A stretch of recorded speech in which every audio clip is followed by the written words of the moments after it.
kind of bloviating is exhausting. So Tom, arrest me. What are you going to do? You going to shoot some kid? He's afraid of getting run? You going to shoot an elected official? If you shoot me, you better shoot straight. I don't know why you're in my city. You did. The governor was not contacted. Tom, what's your response?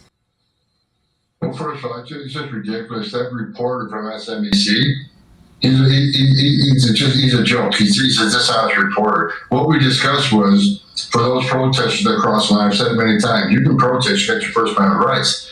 But when you cross that line, you put hands on an ICE officer, or you destroy property, or I said that you impede law enforcement, or you're knowingly harboring concealing illegal alien, that's a crime.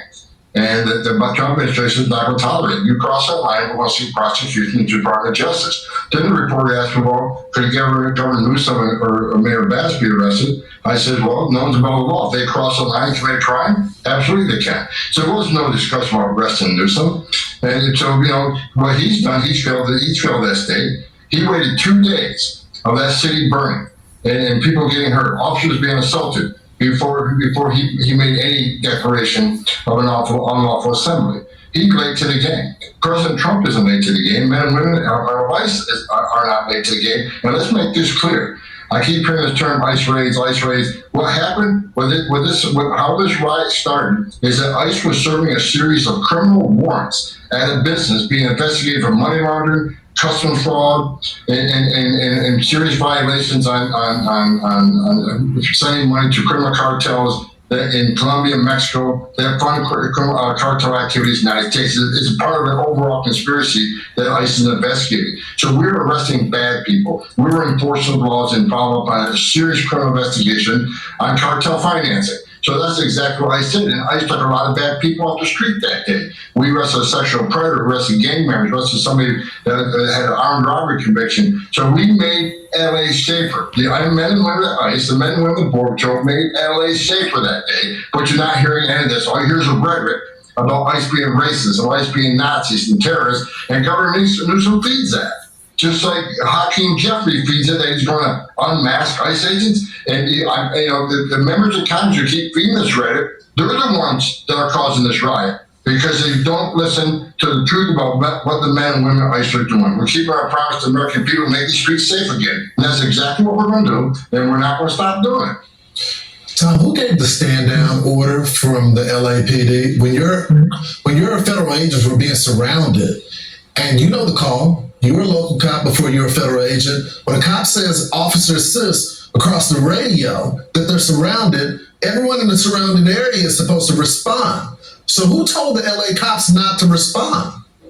Well, the LA police chief, he works for the mayor of Los Angeles. That's Karen Bass. And they were delayed. They were very delayed in responding to a call for assistance. Like I was here, and they had over 1,000 protesters at the federal building and they breached it several times. Luckily, they were able to push them back.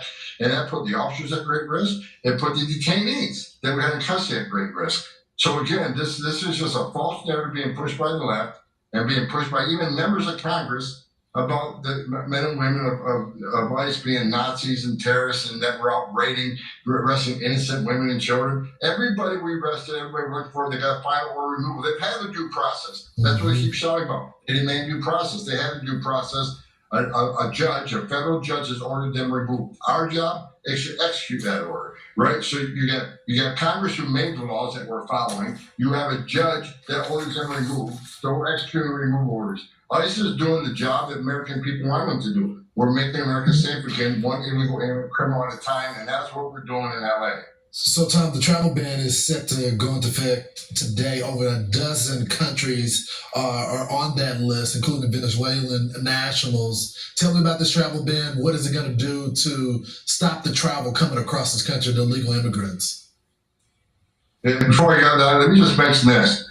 God bless President Trump for sending the National Guard. The National Guard here to protect property, protect life, protect our officers, and protect civilians. You've seen the video. This city's burning. It's out of control because of the weak leadership of the Democrats here in the state and frankly, in the United States Congress. So I salute President Trump for sending National Guard to protect life and property.